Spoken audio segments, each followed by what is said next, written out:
My God, it's full of dolls.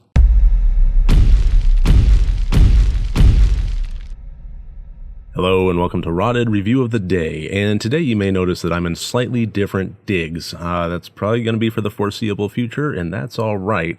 I had a few friends that wound up in a tough spot, and they needed a place to stay, get out of their apartment, right quick, and I said, well, I have an office that I'm just doing YouTube reviews in, so I moved all my stuff down, and I am now recording from the comfort of my dining room. But that's all right. As Letterkenny says best, people ask for help, you help.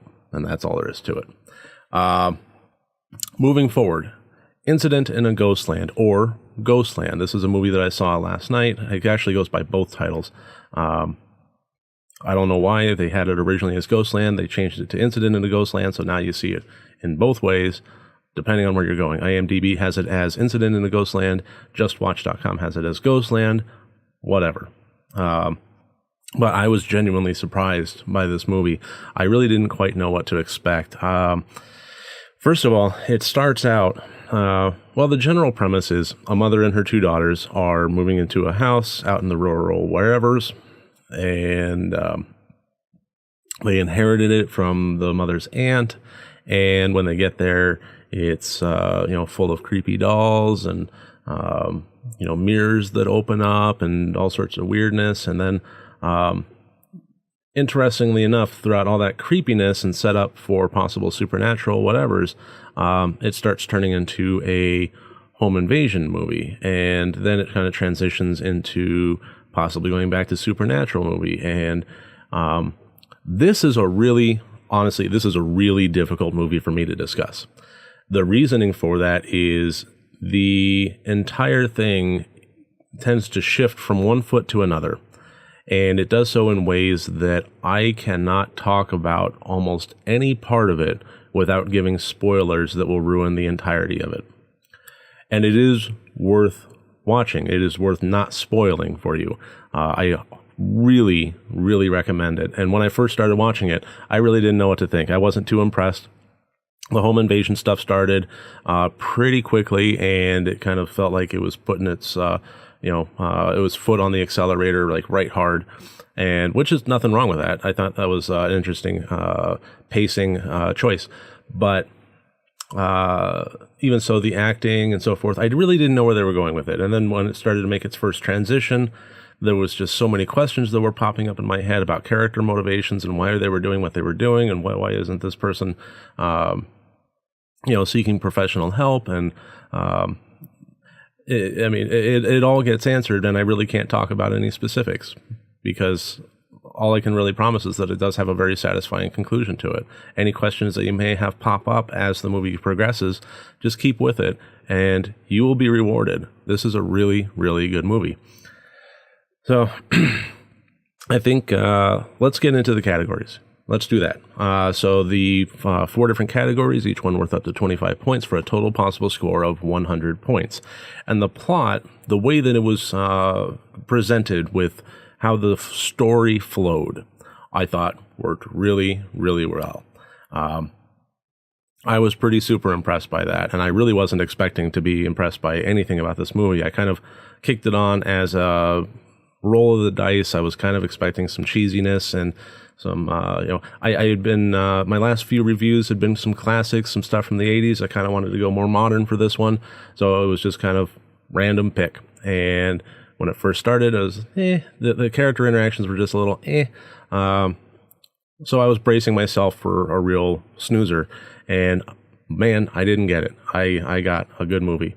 So I gave the plot a 21 out of 25 points.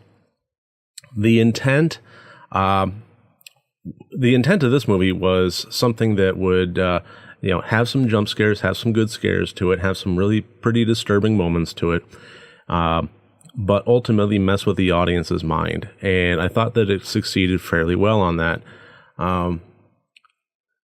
My problem with it is I think it succeeded a little bit too well on accident. I think there was some technical things that they could have done, so I'll be discussing that a little bit in the technical. I'll be discussing it a lot more in the deep dive when I can actually talk about spoilers.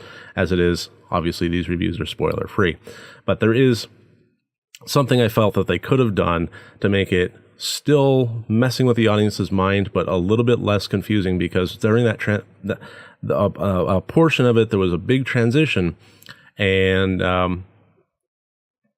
it was confusing. So instead of focusing on what was going on, I was trying to figure out what was where and why and how for a solid 5 minutes or so, and it kind of took me out of the movie a little bit.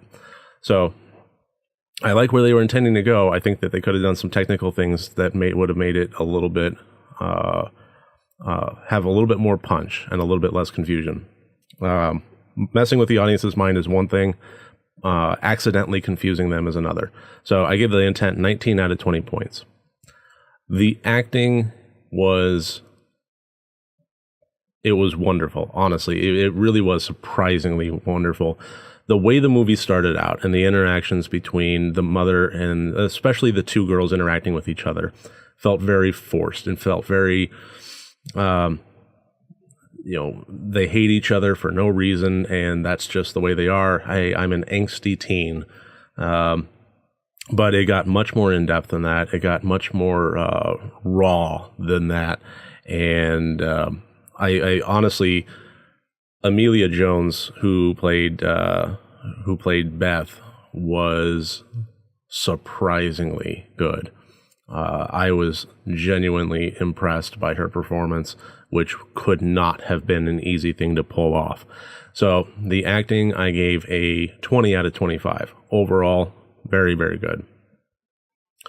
The technical, you may surmise from how I've talked about it here, does suffer just a little bit. Overall, I thought that the look and feel of the movie worked really well. Not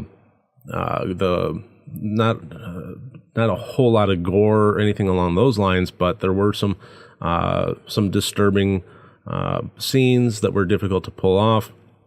Some good makeup effects, and just overall, I thought that the aesthetic and the movement of the film felt very, very good.